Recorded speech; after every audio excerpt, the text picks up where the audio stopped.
Hello everyone, कैसे हो सब लोग।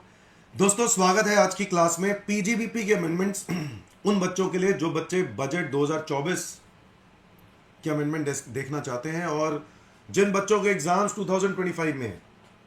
बहुत ज़रूरी अमेंडमेंट्स है, कोई भी अमेंडमेंट मिस मत करना, ठीक है। आपके एग्जामिनेशन पॉइंट ऑफ व्यू से जो बच्चे मई 2025, जून 2025, सितंबर, दिसंबर, है ना, जिनके भी 2025 में अटेम्प्ट हैं, उन सभी बच्चों के लिए ये अमेंडमेंट्स बहुत बहुत बहुत इंपॉर्टेंट है। आओ दोस्तों, स्टार्ट करते हैं पीजीबीपी के अमेंडमेंट्स। अच्छा, इसका पीडीएफ आपको चाहिए तो मेरे टेलीग्राम चैनल को ज्वाइन करें। मेरे टेलीग्राम चैनल का लिंक आपको मेरी वीडियो के डिस्क्रिप्शन में मिल जाएगा, ठीक है। तो दोस्तों, आओ डिस्कस करते हैं क्या क्या अमेंडमेंट्स आई हैं।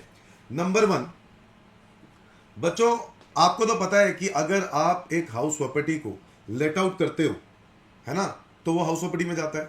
आपको याद होगा, जब हम पहले पढ़ा करते थे तो हाउस प्रॉपर्टी को किराए पर देते थे। अगर मेरा ये काम भी है तो बिजनेस में जाता था, पीजीबीपी में, याद है।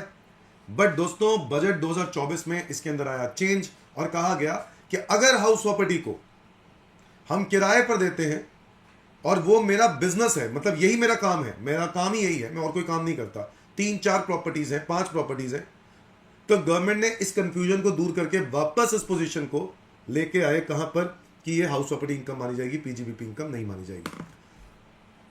देखो, एक कंफ्यूजन थी। मान लो मेरा प्रॉपर्टी का भी काम है, मैं और भी काम करता हूं, तो कई लोग क्या कहते थे, ये मेरा पीजीबीपी है, खर्चे क्लेम करके प्रॉफिट कम करके टैक्स बचा लेते थे। गवर्नमेंट ने कहा भाई वापस इसको हाउस प्रॉपर्टी, पहले हाउस प्रॉपर्टी हुआ करता था, फिर पीजीबीपी कर दिया, अब दोबारा हाउस प्रॉपर्टी कर दिया। तो गवर्नमेंट कहता है कि अगर कल को हम प्रॉपर्टी किराए पर देते हैं और यही हमारा काम है, ठीक है, तो अब ये पीजीबीपी हेड में टैक्सेबल नहीं होगा, यह हाउस प्रॉपर्टी हेड में टैक्सेबल होगा। क्या ये बात क्लियर है सबको? ठीक है जी। आगे आ जाओ। सेक्शन नंबर 36 में एक अमेंडमेंट है।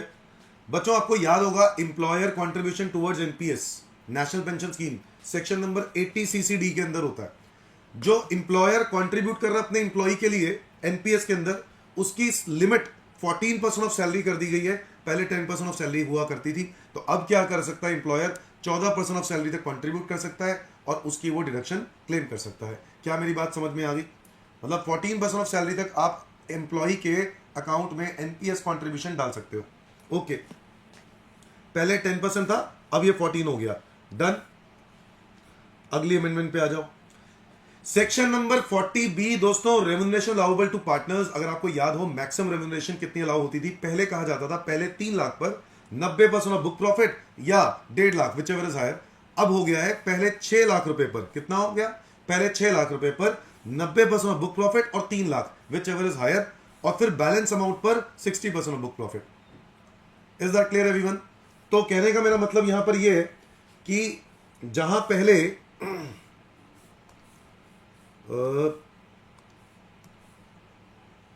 अगर मैं पहले की बात करूं तो पहले अगर मैं बोलो 10 लाख रुपए का बुक प्रॉफिट है, तो क्या हुआ करता था कि पहले 3 लाख रुपए पर 90% होता था 270, है ना, और बैलेंस कितना हो गया? 7 लाख रुपए पर 60%,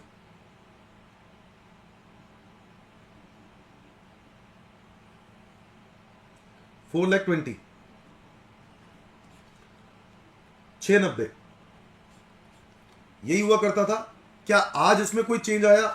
सर देखो, अब क्या चेंज आ गया? 10 लाख में अब क्या करना है? पहले 6 लाख करना है। क्या करना है? पहले 6 लाख। 6 लाख का 90% कितना हो गया? 540, और इसके अंदर बैलेंस कितना रह गया? 4 लाख। तो 4 लाख का बुक प्रॉफिट पे 60% कितना हो गया? 240। तो अब जो रेम्युनरेशन अलाउ हो गया है वो हो गया है 780। कितना हो गया? 780। तो अगर मेरी सैलरी, मेरा बुक प्रॉफिट 10 लाख होता, तो अब रेम्युनरेशन 780 हो गया है, आपके सामने है, और पहले हुआ करता था 690। मेरे ख्याल से समझ में आ गया होगा। समझ गए बात? लॉस के केस में भी आपको रेम्युनरेशन कितनी अलाउ हो गई है? 3 लाख रुपए। पहले यहां पे 1.5 लाख होता था, अब यहां 3 लाख हो गया। Done everyone? फोर्थ पॉइंट, जो कि लास्ट पॉइंट है इस अमेंडमेंट का, ध्यान से सुनना।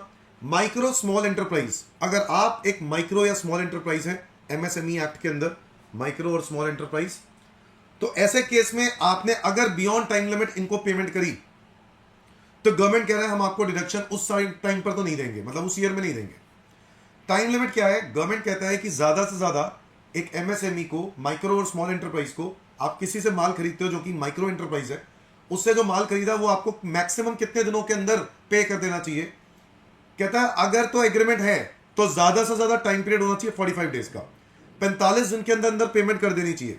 अगर 45 दिन के अंदर अंदर पेमेंट कर दी, अगर 45 दिन के अंदर अंदर पेमेंट कर दी तो दोस्तों आपको उसी साल में डिडक्शन मिल जाएगी, यानी प्रीवियस ईयर में ही, उसी प्रीवियस ईयर में 45 दिन के अंदर अंदर कर दी। मान लो 31 मार्च से पहले पहले पेमेंट करनी थी, और मान लो 31 मार्च को माल खरीदा है, उसके बाद 45 दिन बनते हैं अगले साल के अंदर ना, बट अगर मैं उस 45 दिन के अंदर अंदर भी पे कर देता हूं ना तो मुझे डिडक्शन पिछले साल में मिल जाएगी। क्या ये बात क्लियर है? और अगर एग्रीमेंट एग्जिस्ट ही नहीं करता कोई तो मैक्सिमम टाइम पीरियड है 15 दिन। 15 दिन के अंदर एक माइक्रो एंटरप्राइज की या स्मॉल एंटरप्राइज की पेमेंट हो जानी चाहिए, नहीं की तो आपको अगले साल मिलेगी डिडक्शन। क्या मेरी बात समझ में आई? आओ मैं आपको एक एग्जांपल से समझाता हूं। ये देखो बच्चों, ये सेक्शन 43B के अंदर आ जाता है क्लॉज एच। बट आपको याद होगा क्लॉज 43B के अंदर ये भी बोला जाता था कि रिटर्न डेट तक अगर आपने जमा करा दिया तो भी मिल जाएगी। बाकी सब में है रिटर्न डेट, बट इसके अंदर रिटर्न डेट नहीं है, इसके अंदर बियॉन्ड टाइम लिमिट है। तो इनकी टाइम लिमिट्स जो है वो फिक्स है गवर्नमेंट की तरफ से। मैक्सिमम 45 दिन अगर एग्रीमेंट है, अगर एग्रीमेंट है तो 30 दिन भी हो सकता है, 20 दिन भी हो सकता है, depending on the agreement. But maximum ज्यादा से ज्यादा कितना हो सकता है? 45 दिन। 45 दिन के अंदर पेमेंट कर देते हो तो आप डिडक्शन क्लेम कर लेना पिछले साल में, ठीक है, जिस साल से रिलेटेड था वो। और अगर 45 दिन के अंदर से ज्यादा टाइम लगा दिया तो जिस साल में पे करोगे उस साल में मिल जाएगी डिडक्शन। क्या ये बात क्लियर है? अगर एग्रीमेंट ही नहीं एग्जिस्ट करता तो 15 दिन। अब जैसे एक एग्जांपल है, मिस्टर ए ने गुड्स खरीदे हैं 10,000 रुपए के एएन कंपनी से, जो कि एक माइक्रो एंटरप्राइज है। कब खरीदे? 1 मार्च 25 को। अब 1 मार्च 25 को खरीदे हैं, ठीक है, as per the agreement between them, जैसे कि इनका एग्रीमेंट है, पेमेंट जो है वो कब तक हो जानी चाहिए थी? 5 अप्रैल 2025 को पेमेंट हो जानी चाहिए थी, एग्रीमेंट कहता है।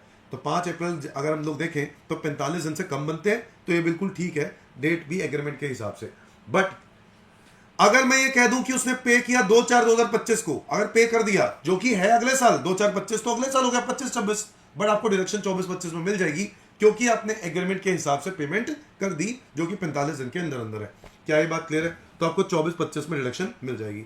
बट अगर आपने पे किया उस 45 दिन के लिमिट के बियॉन्ड, तो ऐसे केस में आपको डिडक्शन उस साल मिलेगी जिस साल आप पे कर रहे हो। तो बताओ, अगर आपने 20/4/2025 को पे किया तो अगर हम लोग देखें इसका जो टाइम पीरियड है 1/3/2025 से लेकर 20 अप्रैल 2025, तो अगर मैं देखूं तो 45 दिन से ज्यादा है, क्योंकि 45 डेज से ज्यादा है।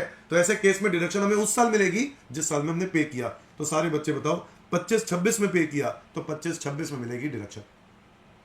क्या ये बात सबको क्लियर है? तो मैं उम्मीद करता हूं ये 4-5 अमेंडमेंट्स है आपको समझ में आ गए होंगे। इसका पीडीएफ चाहिए तो आप मेरे टेलीग्राम चैनल को ज्वाइन करें। Thank you, bye bye.